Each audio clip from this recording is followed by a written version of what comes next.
A little while back, I partnered with GetFPV to make what we think is the best way for you to learn how to build and maintain an FPV drone. It's the Beginner DIY FPV Drone Kit, Joshua Bardwell Edition. And if you're thinking, Bardwell, this came out a year ago, why are you telling me about it now? It's because it's been out of stock.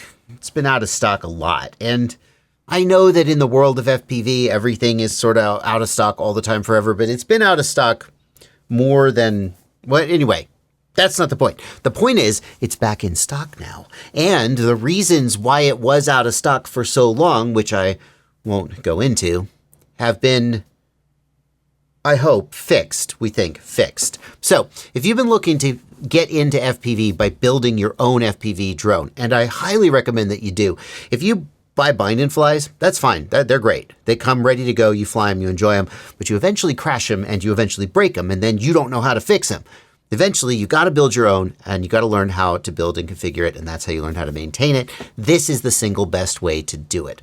You could get the analog version, which includes an analog camera and video transmitter. You can get the digital ready version, which includes everything except a digital video transmitter, and then you buy Walksnail, DJI, HD0. The tutorial includes instructions for all of them. You can even buy them in a kit if you're starting absolutely from scratch with goggles and a VTX, depending on which system you settle on. If you do decide to do that, bear in mind that there's a few other things you'll need, and the main one that's missing that isn't included is the receiver, because that depends on what controller you've got. So yeah, you can pick up the receiver I use in the tutorial, or you could use a different one if you, well, use the one that I use in the tutorial, in my opinion. That's the best thing to do. Anyway, go check it out. There's links in the video description below. It's finally in stock. I'm very happy to let you know that that situation hopefully has been resolved.